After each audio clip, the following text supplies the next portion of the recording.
Hi students, this is Mr. Yao. Today we're going to talk about 5.3 where we review and learn angle relationships from parallel lines. First, let's look at some vocab. Transversal. That is when a line intersects two other lines, and we're specifically talking about two other parallel lines. Like what is showing on the right, two parallel lines, one line is cutting through it. Then parallel lines is talking about two lines that are always the same distance apart and they will never intersect. Next, corresponding angle. Corresponding angles are the angles that are at the same location at each intersection. So for example, angle 1 and angle 5, you can kind of see angle 1 is 1 to the left, then 1 upright. Angle 5 is same thing, 1 to the left, 1 upright. Kind of are in the same kind of setup. So angle 1 is the same as angle 5, 2 and 6 are corresponding, 4 and 8 are corresponding, and 3 and 7 are corresponding. Then we also have vertical angle, opposite angles when two lines intersect. So two lines that intersect, we have just this midpoint, well, this point in the center. Vertical angles only share that, so like 3 and 2, they are vertical angles, and they only share that one point. So 1 and 4 are vertical angles, and 1 and 4 are vertical angles, 7 and 6, 5 and 8, 3 and 2. These are the vertical angles. Next, alternate interior angle. Two angles that are in between the parallel line and on opposite side of the transversal. So in between, which is here the parallel lines, in between means right here, that's where the interior angles are. And 3 and 6, angle 3 and angle 6, they are angle 3 and angle 6, angle 3, angle 6, they form this Z shape. And then 4 and 5, they're like a reverse Z. They are alternate interior. We have alternate exterior angle. So the angles are on the outside of the parallel line, the 1, 2, 7, 8. These are the alternate exterior.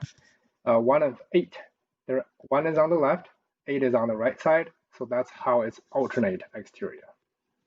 And 2 and 7, same thing, 2 is on the right side, 7 is on the left side. So they're alternate exterior. Next, consecutive interior angle. Well, we also call it same side interior, which I think that name is more intuitive. So same side is talking about on the same side of the transversal line. So for example, 3 and 5, they're both on the left side of this line. So that's same side, and also they're in between the parallel lines. So that's interior angle. And they actually add up to 180 degrees. The other pair is 4 and 6. They also add up to 180 degrees. Now let's use these and solve some examples. Example 1. First, we need to identify what kind of angle relationship it is. This is the angle, that's the angle, they kind of have the same setup. So that is corresponding. That means they're the same to each other. So 21x plus 5 equals 23x minus 5. After solving, x should be 5. Next, example 2. They're outside the parallel line, so that is for sure exterior. And also one is on the left, the other is on the right, so it's alternate. And they still equal to each other. We set them equal to each other, then we solve that equation. That should give you. Next, example 3. They share this one point, so they're actually vertical angles. But they're still equal to each other. After solving, x equals 4. But that question is also asking what is the angle. So now we actually need to plug this number back in to actually find the angle. So the angle is 30 times 4, which is 120 degrees. Number 4. They're inside the parallel line, so that is going to be interior. And they're also both on the left side, so it's same side interior. And that means they add up to 180.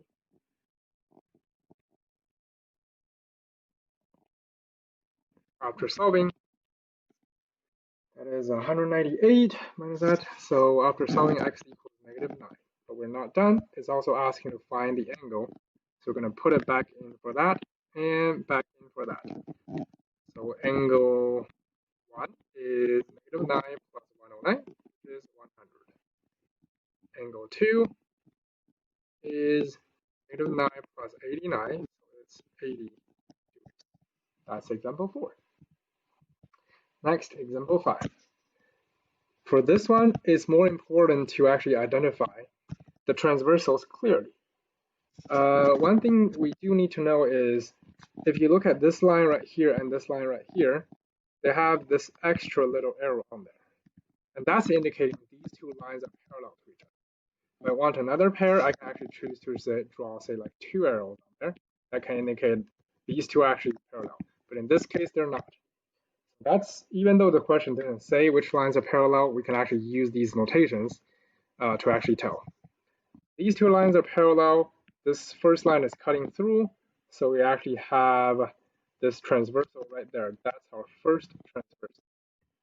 If we know angle 3 is 110, 4 is supplementary to 3, so 4 is 70. And then since these two lines are parallel, 2 is 70 because they're corresponding angles. 1 and 3 are corresponding angles, 110. And then vertical angles, 110, that's 70. That is alternated interior, so 70. And that is vertical again, 110. Then we have this transversal. These two lines are parallel to each other and it's cutting through. We know 12 is actually 55. So that means 15 is 55. And 16 and 12 are supplementary. So that means 16 is 125. So it's 11. So it's 9. So it's 14. 10 is 55. 13 is 55. And that is example 5.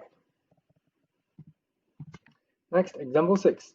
There are several different ways to actually look at this question. I'm just going to go through one question. I would suggest you try it out first, and then see if you actually have the same method as the one I used.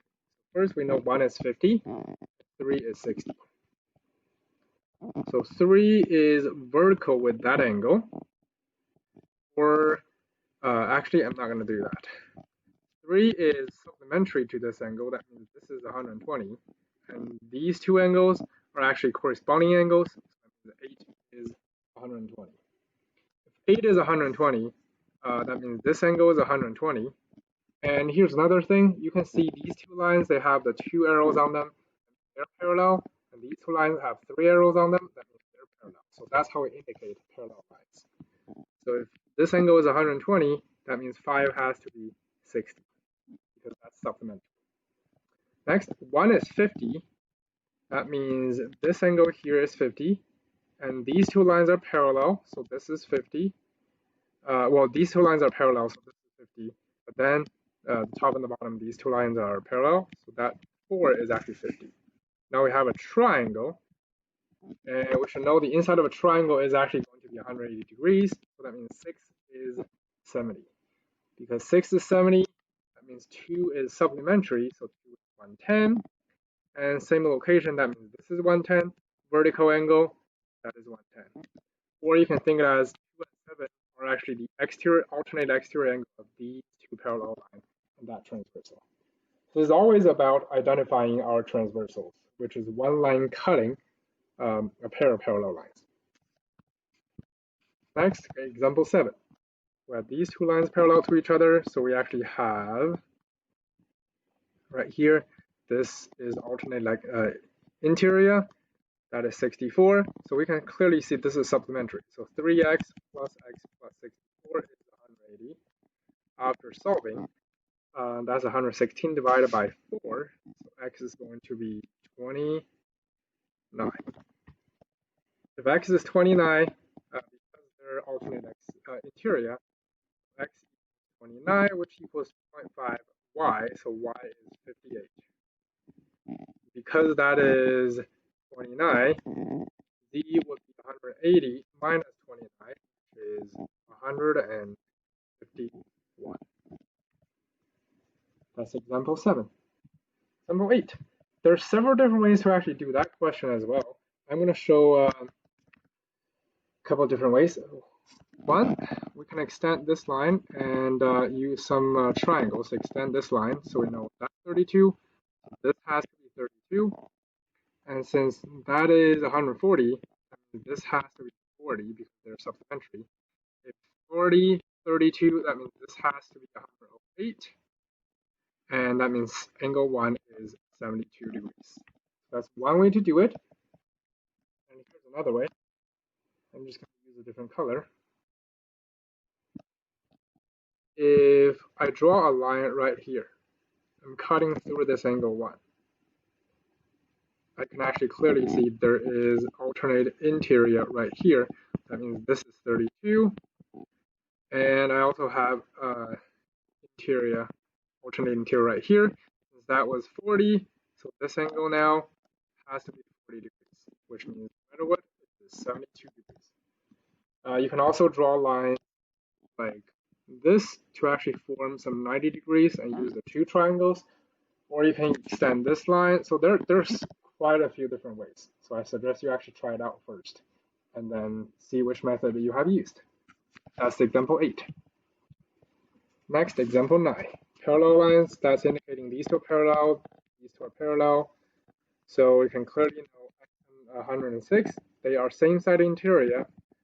X plus 106 is 180, which x is 74. And x is also corresponding with 2y, which is 74. That means y is, that's an arrow, y is 37. And then since this is x, which is 74, I mean that is 74. So 74 plus 4z plus 6 is 180. Because they're same side interior right there. After solving, z should actually be 25. That's example 9. Next, example 10. We have a trapezoid, top and the bottom parallel. So that means these are same side interior. So 90 plus 3y is 180. That is 108 plus 3y equals 180. So after solving, y should be 20. The same thing with the other two angles. They're same side interior. So 15x plus 30 plus 10x equals 180. That's 25x plus 30 equals 180. After solving, x is 6. And that is everything for 5.3a parallel line angle relationships. Thank you.